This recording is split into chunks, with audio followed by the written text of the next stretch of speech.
Robert. Yes. Don't tell people what you know. Right. Keep them poor.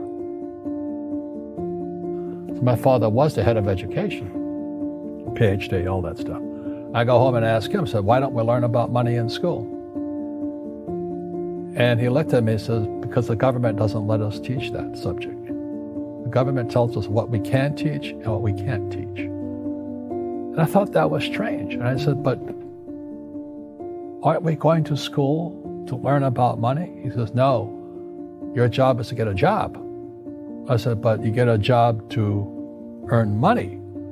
He goes, no, you're supposed to just get a job. And I went, no. Isn't the purpose of a job to earn money? He goes, you're correct.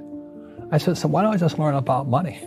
I can skip the job part, And he got flustered and he said, if you want to learn about money, why don't you ask your best friend's father about money? And I said, why? That's Mike.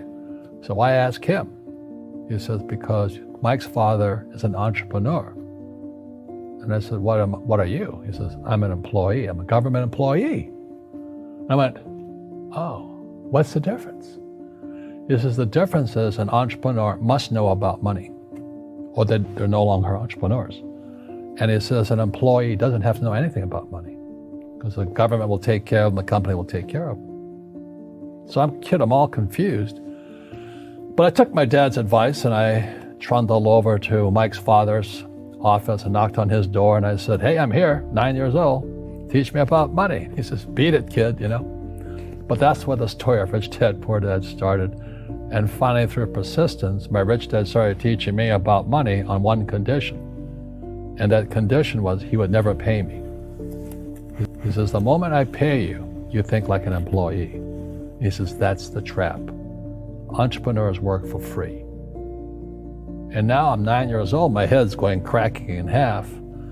He says, you never want a paycheck. You understand that, kid? I said, okay, I got it. And he says, well, how do I make money? He says, that's what entrepreneurs figure out. It's like, so how do I learn about money?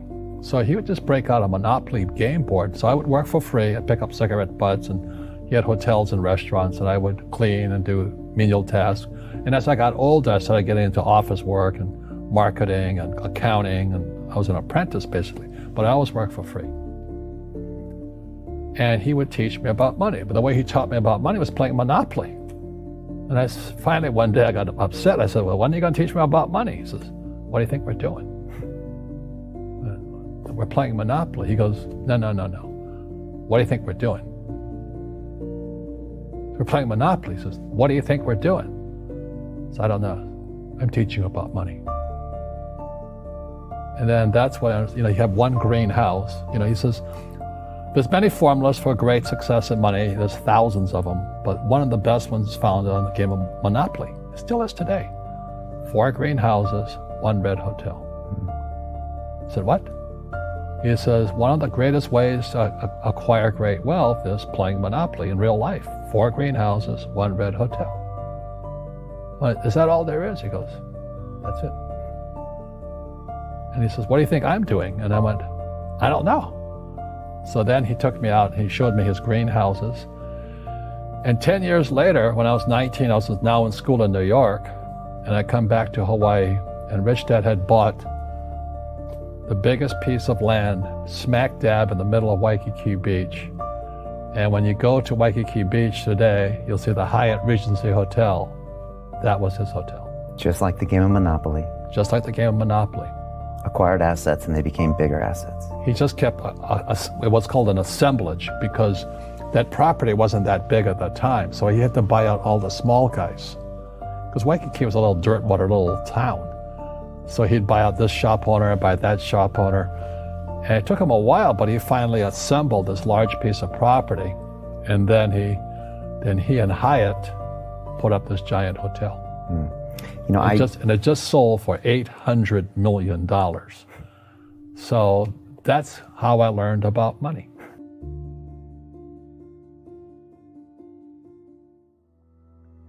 I've had financial crashes. I've had people stab me in the back, but they're all good because I grow from it. That's spirituality. Right. People who are afraid of making mistakes, like they teach in school, they don't ever grow.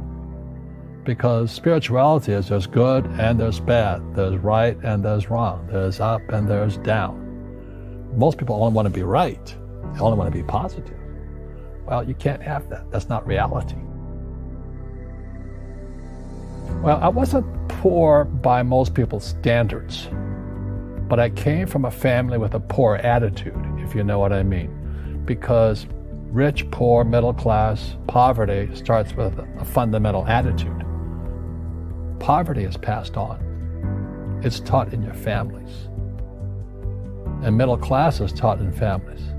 And so the people right now who are sitting at home, who are struggling financially or worried about money or unhappy, they may be making a lot of money, but unhappy with what they're doing, it was probably taught to you. You know, your superego was taught, get a job, work hard, or you'll never be rich, or the rich are evil, or whatever. The school system will never teach you about money. The school system was designed to teach you to be an employee, which is important, or a doctor or a lawyer, a specialist, but never about money. And what most people lack is real business knowledge, like accounting, like debt, like taxes. You got to know that stuff, but they don't teach it in school to anybody. So, and then when people ask me, how did your rich dad learn this when your poor dad, a PhD, didn't? And the answer is very simply, my rich dad, who's my best friend's father, his father died when he was 13. So his rich dad had this family business at 13 to run. So he had to drop out of school, which was his blessing. There's blessings, and sometimes the blessing doesn't look like a blessing, but it turned out to be a blessing. And then his teachers became his bookkeeper, his accountant, his attorney, his banker, his real estate agents. So he has what I call real teachers, not these fake teachers in school. You see, most teachers in school, they're out of ethics. They teach subjects they themselves don't practice. I asked the teacher, I said, I'm in my third year of calculus now. It was called strength of materials. I said, am I ever going to use this stuff? He goes, no. I said, why do you teach it? He says, because I get paid. I said, do you ever use it? He goes, no. And that's why, you have to, in life, one of the things I suggest to people, you got to find a real teacher versus a fake teacher. And a fake teacher is somebody who doesn't do what they teach. And a real teacher is doing what they teach every day. So my accountants, my attorneys, they're in it every single day. That's how I learn, because every day I'm solving problems in my business. So I have accountants and attorneys and bankers and all these people on speed dial because I'm solving problems with my team. I see you giving this knowledge out, and yeah. Do the rich people cringe and say, don't tell them that, Rob? Yes.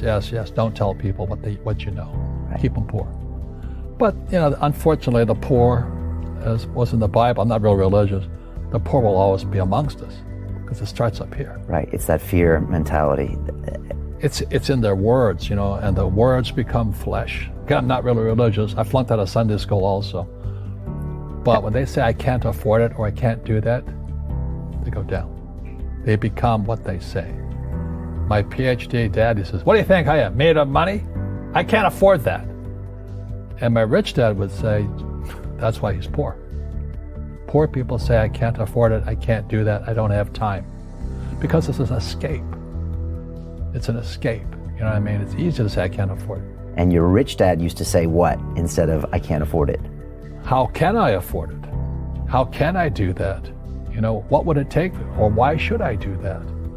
He says that a question opens the mind, a statement closes the mind. See, when you say, I can't afford it, your mind shuts down, and you become what you say. Rugby is a team sport, but so is soccer. The rules are different.